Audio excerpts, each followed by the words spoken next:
white hat SEOs say never buy backlinks. But I think that is borderline laughable because at the end of the day, everybody is paying for backlinks.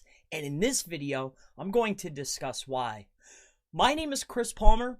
And in this Backlinks for Beginners video, I'd like to walk you through the white hat approach of outreach link building and why at the end of the day, regardless of the type of hat you wear, you are buying backlinks. So let me go ahead and walk you through this process. I want to break this down after having a consulting call to better give them an understanding of exactly what an outreach campaign would look like from a 20-foot view. So first and foremost, we're going to be inside of a niche. So for this particular example, we're going to be in the niche of bodybuilding. So when we're inside of a niche of bodybuilding, the very first thing that we want to do when constructing a outreach campaign is we want to do a competitive analysis. All right. So what a competitive analysis is going to give us is we're looking at the top ranking pages. So that's 1 through 10.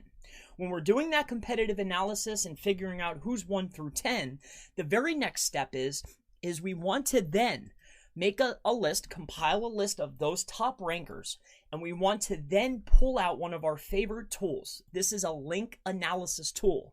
Now, some of my favorite tools are SEMrush and Majestic. Now, there's also Ahrefs and also Moz. However, in my opinion, I like those two, but use whoever you want.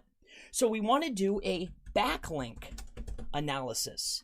Now, what a backlink analysis is going to give us is it's going to give us a link list, link opportunities from the top ranking sites in the niche that we want to partake in. So what we're going to do is we're going to compile a link list of every single site, and we're going to then remove all of the duplicates. All right, so compile a list, remove dupes. All right, so that's the next step. Once we compile a list, the next step of this is we want to take these sites and we want to literally list them from the highest and the best authoritative links all the way down. All right, so we need to then sort the list. All right, and that includes kind of the last process that we just talked about. Then what we're looking for is a lot of times these top ranking websites like bodybuilding.com, if we're in this niche, whatever the case is, a lot of these sites will have link opportunities from sites that are really out of reach. However, there's a lot of medium authoritative link types and also belower that have a lot of authority. They pass a lot of juice and they'll be a lot easier. So we will do a sort, right? A pre-sort of the opportunities that we feel we will actually be able to acquire a position on their website, or at least be able to, get placement on that site, get a link. So what we're doing now is we are sorting by placement. All right. And we're talking about a white link approach and why you're going to end up buying them anyway, regardless of the approach. It always costs. All right. And that's, but I wanted to lay this out for you, Mike. All right. So in any case, so we're sorting by placement type. Once we have this and we have compiled a list, let's say we've compiled a list of 1,000 link, I hope I spelled that right, opportunities. All right. So let's just put 1,000 links in case I spelled that wrong so I don't have to hear about it later. So 1,000 links. Now, this is where the fun starts to begin. And we're going to talk about why this costs anyway. All right. So here, let me go over here. We'll go to active pen. Let's move this down. Okay. Turn this off so we can draw. All right. So now we have 1,000 links. Now, once we've done this, all right, we have our link opportunities where we feel we can get links from. Our next step here now is we need to then get their details. Details being their email, social profiles, right? Their workers' profiles. And there's a lot of other tactics that can be done as far as finding the outreach information. maybe they have their WhatsApp somewhere. Maybe they have other sites that they operate. Maybe they're journalists on this site. Maybe you can find them here.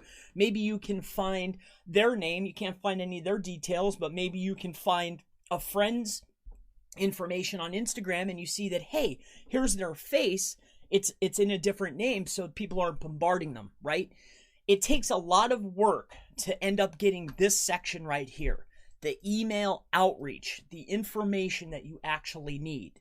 So if we end up getting all 1,000, let's just say hypothetically, which is probably not going to happen, but this is all hypothetical in a way.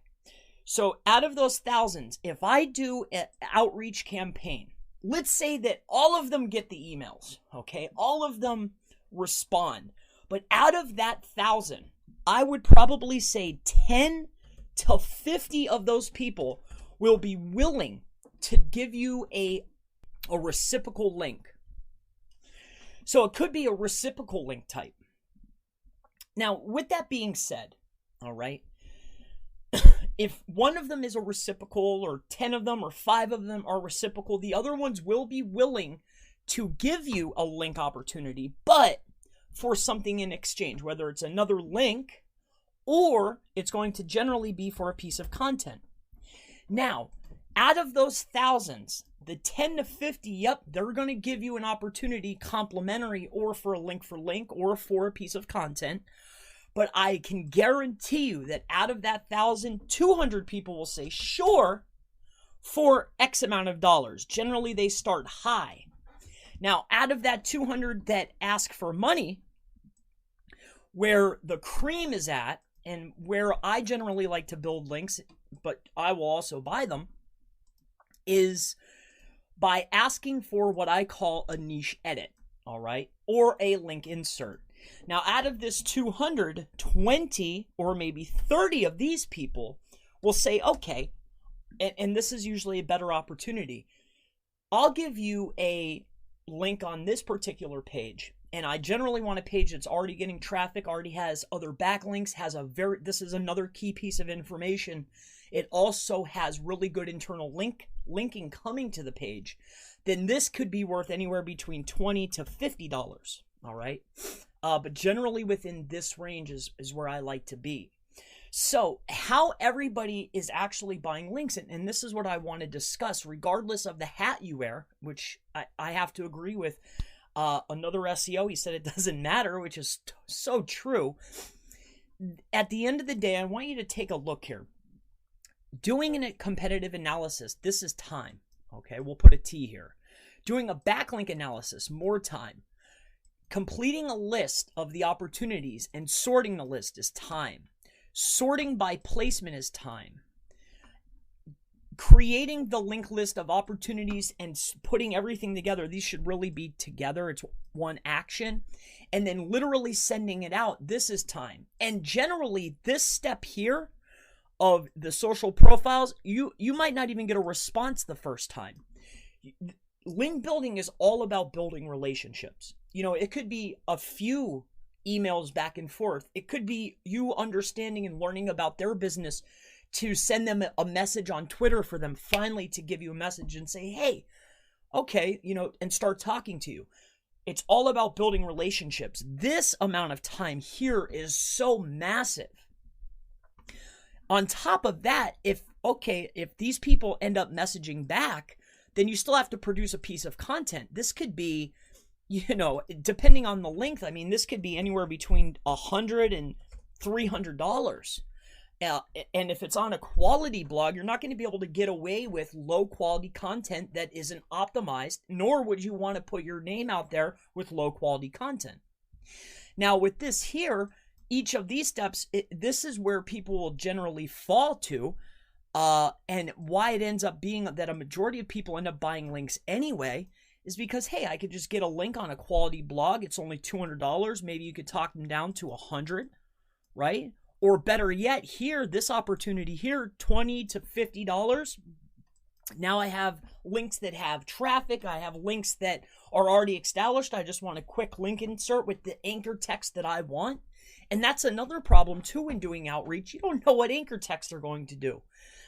And I mean, if it's just a click or look or a hear or whatever the case is, a generic, this could be very detrimental to your overall SEO campaign.